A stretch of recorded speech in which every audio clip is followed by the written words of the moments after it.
बस बहुत हो चुका सोनी, तुमने जो करना था तुमने कर लिया। अब तुम्हारा भाई ही तुम्हारे सामने तुम्हारा दुश्मन बन के खड़ा होगा। जी हाँ, तो अब तक जो मौज मस्ती करती आई है सोनी, फ़िलहाल तो उसका भाई सारी बातों को जानता था, मगर वो फिर भी खामोश रहा क्योंकि वो नहीं चाहता था कि हमारे घर का माहौल ख़राब हो। उसको मालूम है कि उसका बाप बहुत परेशान है और माँ की तबीयत वैसे ही ख़राब रहती है, और वो सब कुछ जानते पूछते भी वो खामोश रहा। लेकिन उसको पता है वो आफाक उसके लिए अच्छा नहीं है, वो उसको बिल्कुल भी प्यार नहीं करता, बल्कि वो उसको बेवकूफ़ बना रहा है। खैर यहाँ पर तो वो फ़िलहाल खामोश था, लेकिन अब बात उसकी माँ की आ चुकी है। जी हाँ, तो वो देखता है कि सोनी आपी कुछ ना कुछ गड़बड़ ज़रूर कर रही है। इस पर वो कहता है, सोनी आपी आखिरकार आप मुझे बताएंगी अब कौन सी मेडिसिन दे रही हैं मामा को? क्या आप वो मुझे पेपर दे सकती हैं? मैं वहाँ पे खुद डॉक्टर को चेक करवाता हूँ, मैं पूछता हूँ आप क्यों ऐसी मेडिसिन दे रहे हैं कि मम्मा सारा दिन बेहोश ही रहती हैं। इस पर वो कहती है, क्या मतलब है तुम्हारा? मम्मा के फ़ायदे के लिए ही डॉक्टर ने कोई मेडिसिन दी होगी, तुम क्यों बात का बतंगड़ बनाने के पीछे लग गए हो? छोड़ो इस बात को, किस्सा ख़त्म करो। और वो कहता है, नहीं सोनी आपी, मैं बात को ख़त्म करने वाला नहीं हूँ, ये कोई फजूल बात नहीं है, ये मेरी मामा का मामला है, मैं अपनी मामा को इस कंडीशन में नहीं देख सकता। आपको तो जितनी फ़िक्र है वो तो मुझे सब कुछ नज़र आता है, जो कुछ आप करती फिर रही हैं। आप ये मत समझना मैं सारी बातों से अनजान हूँ, मैं सारा कुछ बहुत अच्छी तरह से जानता हूँ। सिर्फ मैं मामा पापा की वजह से खामोश हूँ, वरना मैं आपका वो हाल करवा सकता हूँ कि अब घर से बाहर क्या कमरे से बाहर कदम नहीं रख पाएंगी। इस पर वो कहती है, अब तुम मेरे साथ बदतमीज़ी भी करोगे? तुम्हें तो मैं पूछती हूँ। और वो कहता है, बस बस ठीक है, बहुत हो गया सोनी आपी, अब आप मुझे बताएंगी कि कौन सी मेडिसिन दे रही हैं। लेकिन यहाँ पर सोनी बात चेंज कर देती है, मगर यहाँ पर सोनी का कोई भी चक्कर चलने वाला नहीं है। जी हाँ, सोनी तो बहुत ही गलत कामों में फंस चुकी है, जैसे कि आफाक ने उसको बेवकूफ़ बनाना शुरू कर दिया है। इस हद तक गुजर चुका है वो लड़का। वो उसको कहता है कि तुम मुझे वो 50 लाख ला के मेरे हाथों में दे दो, और यहाँ पर सोनी सिर्फ एक दफ़ा हैरान होती है और दूसरी बार पर सोचती भी नहीं है, और वो इरादा कर लेती है। वो कहती है, ठीक है आफाक, मैं तुम्हें ला कर दे दूँगी।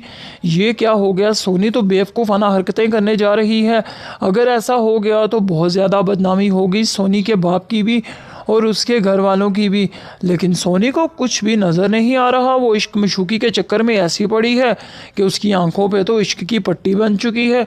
उसको कोई माँ बहन अपना भाई कोई भी नज़र नहीं आ रहा। बाप किस परेशानी में है वो किसी कंडीशन को नहीं समझ रही, सिर्फ वो अपनी अय्याशियों में लगी हुई है। यहाँ तक कि अपने बाप को कहती है कि मैं कोर्स करना चाहती हूँ और जहाँ पे मैं चाहती हूँ वहीं पर जाऊँगी।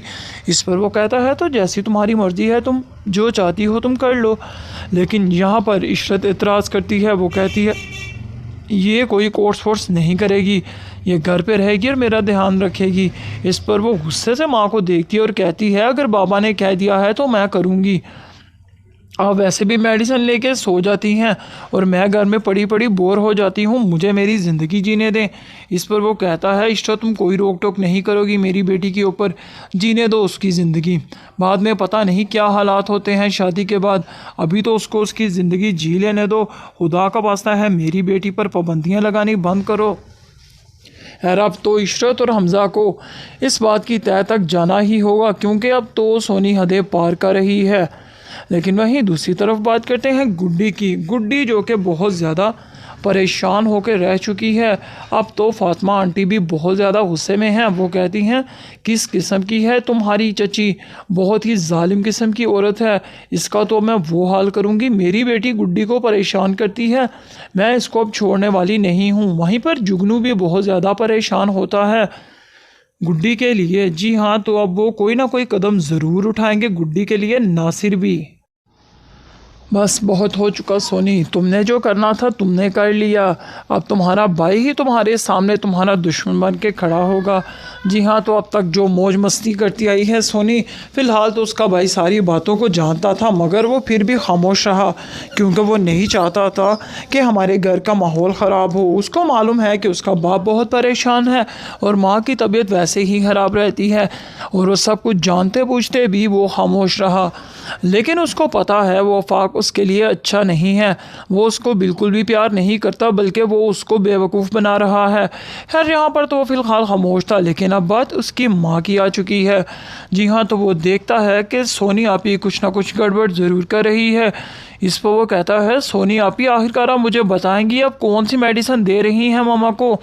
क्या आप वो मुझे पेपर दे सकती हैं? मैं वहाँ पे खुद डॉक्टर को चेक करवाता हूँ, मैं पूछता हूँ आप क्यों ऐसी मेडिसिन दे रहे हैं कि मम्मा सारा दिन बेहोश ही रहती हैं। इस पर वो कहती है, क्या मतलब है तुम्हारा? मम्मा के फ़ायदे के लिए ही डॉक्टर ने कोई मेडिसिन दी होगी, तुम क्यों बात का बतंगड़ बनाने के पीछे लग गए हो? छोड़ो इस बात को, किस्सा ख़त्म करो। और वो कहता है, नहीं सोनी आपी, मैं बात को ख़त्म करने वाला नहीं हूँ, ये कोई फजूल बात नहीं है, ये मेरी मामा का मामला है, मैं अपनी मामा को इस कंडीशन में नहीं देख सकता।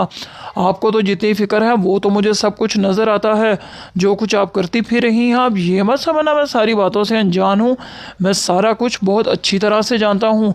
सिर्फ मैं मामा पापा की वजह से खामोश हूँ, वरना मैं आपका वो हाल करवा सकता हूँ कि अब घर से बाहर क्या, कमरे से बाहर कदम नहीं रख पाएंगी। इस पर वो कहती है, अब तुम मेरे साथ बदतमीज़ी भी करोगे?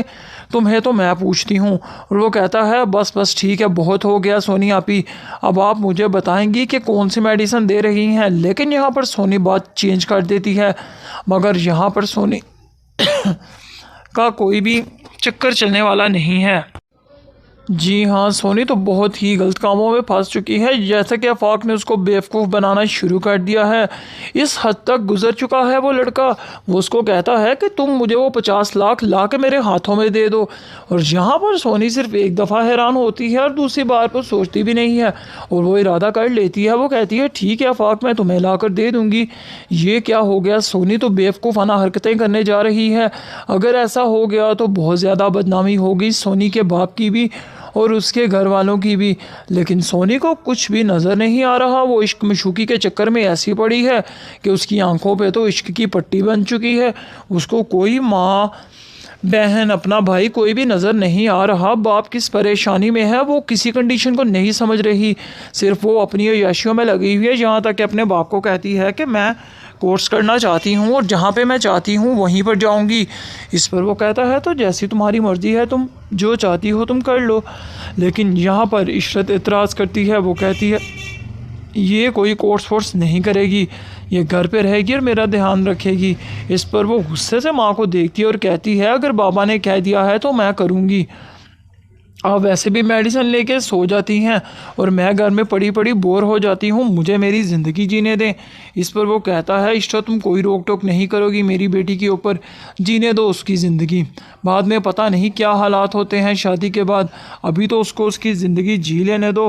खुदा का वास्ता है मेरी बेटी पर पाबंदियाँ लगानी बंद करो।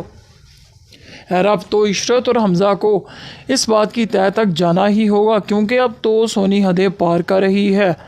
लेकिन वहीं दूसरी तरफ बात करते हैं गुड्डी की। गुड्डी जो कि बहुत ज़्यादा परेशान होकर रह चुकी है। अब तो फातिमा आंटी भी बहुत ज़्यादा गुस्से में हैं। वो कहती हैं, किस किस्म की है तुम्हारी चची, बहुत ही जालिम किस्म की औरत है, इसका तो मैं वो हाल करूँगी। मेरी बेटी गुड्डी को परेशान करती है, मैं इसको अब छोड़ने वाली नहीं हूँ। वहीं पर जुगनू भी बहुत ज़्यादा परेशान होता है गुड्डी के लिए। जी हाँ, तो अब वो कोई ना कोई कदम ज़रूर उठाएंगे गुड्डी के लिए। नासिर भी